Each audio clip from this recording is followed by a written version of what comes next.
देखिए सबसे पहले तो क्वेश्चन समझते हैं। देखो जैसे दो सड़कें हैं, मतलब एक आने की और एक जाने की होती है। दो गाड़ियां आ रही है, ठीक है ना। सपोज ये वाली ए मान लेते हैं, इसको भी मान लेते हैं एक बार, ठीक है ना। ये सपोज ए है, ये वाली बी है, दोनों आ रही है 10 किलोमीटर पर आवर से। गिवन है, गिवन क्या है कि इसकी स्पीड है 10 किलोमीटर पर आवर और इनके बीच में कुछ गैप है, इसकी भी स्पीड 10 किलोमीटर पर आवर है। दोनों की स्पीड 10 किलोमीटर पर आवर है और इनके बीच में कुछ गैप है। एक ट्रक है, ट्रक वो वी की स्पीड से इधर जा रहा है, ट्रक वी की स्पीड से इधर जा रहा है।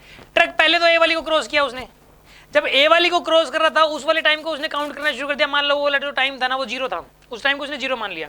फिर 10 मिनट बाद उसने इस वाली कार को क्रॉस किया है। पहले वाली को जब क्रॉस किया और जब दूसरे वाली को क्रॉस किया, उसके बीच में जो टाइम गुजर गया वो कितना गुजर गया, 10 मिनट्स का। ये गिवन है 10 मिनट्स।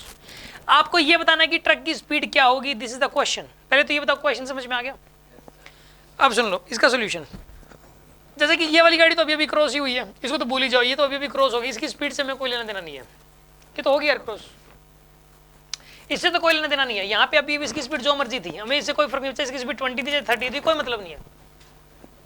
अब मेन मतलब ये है कि यहाँ से शुरू करना है इसको, यहाँ से शुरू करके अब इसको क्रॉस करने में 10 मिनट लगेंगे। लेकिन ये क्रॉस करवाने में ये भी हेल्प कर रहा है, ये भी हेल्प कर रही है, ये भी कर रही है, दोनों आ रहे हैं एक दूसरे की तरफ। समझ आ रही है बात आपको?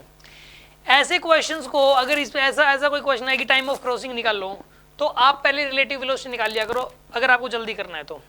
एक को रोक दो, गाड़ी को रोक दो यार, और गाड़ी की वेलोसिटी पलट के इसको दे दो, गाड़ी की वेलोसिटी पलट के ट्रक को दे दो आप।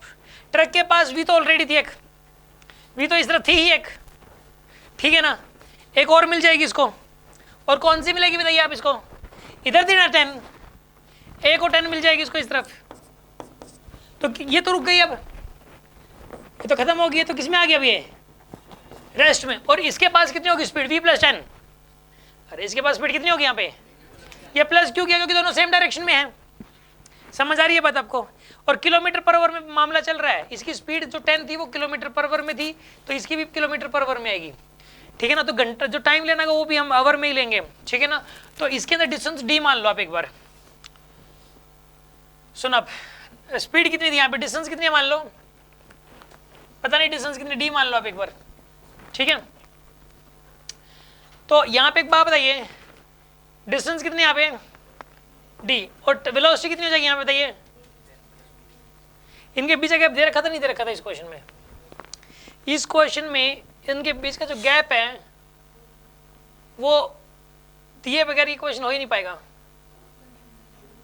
इनके बीच का गैप 2 किलोमीटर है, इनके बीच का गैप दिए बगैर ये क्वेश्चन नहीं हो सकता, ठीक है। एक आध ने सोल्व कर दिया होगा इसको। यहाँ पे ये गैप जो है ना, इसके बगैर तो आप करोगे कैसे यार?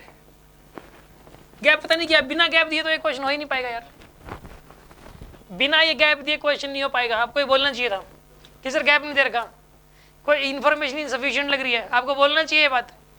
गैप दे रखा है इसके अंदर क्या, 2 किलोमीटर गैप दे रखा है, और स्पीड कितनी यहाँ पे 10 + v।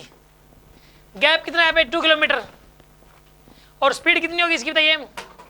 10 + v, 10 + v की स्पीड होगी is equal to time. Time कितना यहाँ पे 10 मिनट, इसको घंटे में कन्वर्ट कर लो, 10/60 आएगा। घंटे में कन्वर्ट करोगे तो क्या आएगा यहाँ पे 10/60। अब इसको सोल्व कर लो, v आ जाएगा निकल के। 2/10 + v is equals to 1/6, 12 is equals to 10 + v। तो v की वैल्यू कितनी आएगी यहाँ पे 2 किलोमीटर पर आवर। इसका आंसर 2 आएगा, 2 किलोमीटर पर आवर। समझ में आ गया होगा आपको?